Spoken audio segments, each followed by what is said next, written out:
दशकम् 75 कंसवधम्। प्रातः सन्द्रस्तपोजक्षिदिपदि वजसा प्रस्तुते मल्लतूर्ये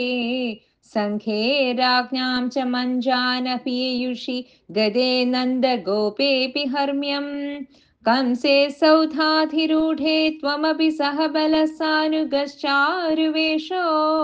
रङ्गद्वारं गदौ कुपितकुवलया पीडनागावलीढम्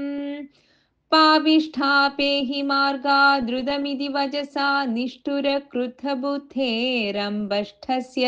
प्रणोदादधिकजवजुषा हस्तिना गृह्यमाणः केळीमुक्तोऽथ गोपी कुजकलशचिरस्पर्धिनं कुम्भमस्य व्याहत्यालीयथास्त्वं चरणभुवि पुनर्निर्गतो वल्गुहासी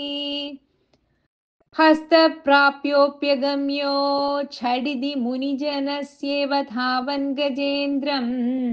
क्रीडन्नापात्य भूमौ पुनरभिपततस्तस्य दन्दं सजीवम्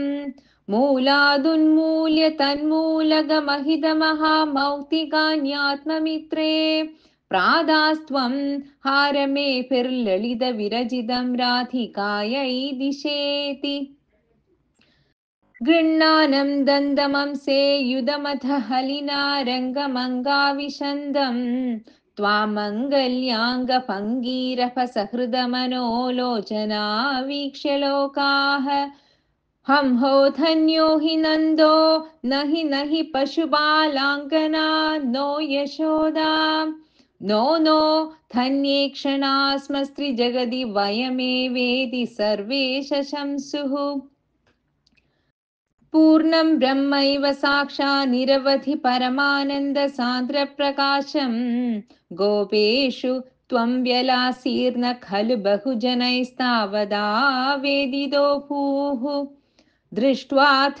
त्वां तदेदं प्रथममुपगते पुण्यकाले जनौखाः पूर्णानन्दा विपापा सरसमपि जगुस्त्वत्कृतानि स्मृतानि चाणूरो मल्लवीरस्तदनु नृपगिरा मुष्टिको मुष्टिशाली त्वां रामं चाभिपेदे छडछडिदि मिथो मुष्टिपादादिरूक्षम् उत्पादापादनाकर्षण विविधरणान्यासदां तत्र चित्रम् मृत्यो प्रागेव मल्लप्रभुरगमदयं भूरिशो बन्धमोक्षान् हाधिकष्टं कुमारौ सुललितवपुषौ मल्लवीरौ कठोरौ न द्रक्ष्यामो प्रजामस्त्वरितमिति जने भाषमाणे तदानीं चाणूरं तं करोद्ब्राह्मणविगलदसुं बोधयामासि धौर्व्याम् पिष्टो हून्मुष्टिकोऽपि द्रुतमथ हलिना नष्टशिष्टैर्दधावे कंसः संवार्य तूर्यं खलमधिरविदन् कार्य मार्यान् पितॄंस्तानाहन्तुं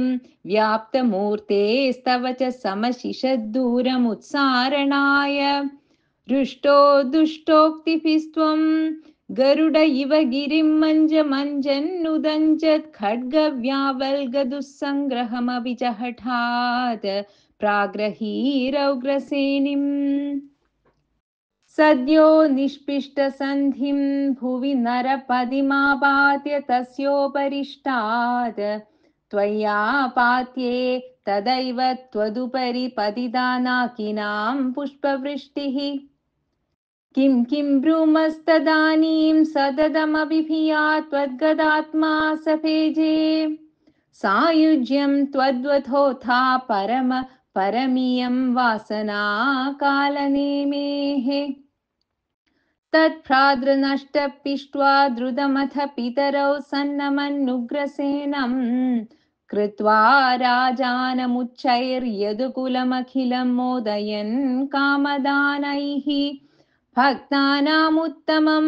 चोद्धवममरगुरोराप्तनीतिं सखायम् लब्ध्वा तुष्टो नगर्यां पवनपुरपदे रुन्धि मे सर्वरोगान् सर्वत्र गोविन्द नाम सङ्कीर्तनं गोविन्द गोविन्द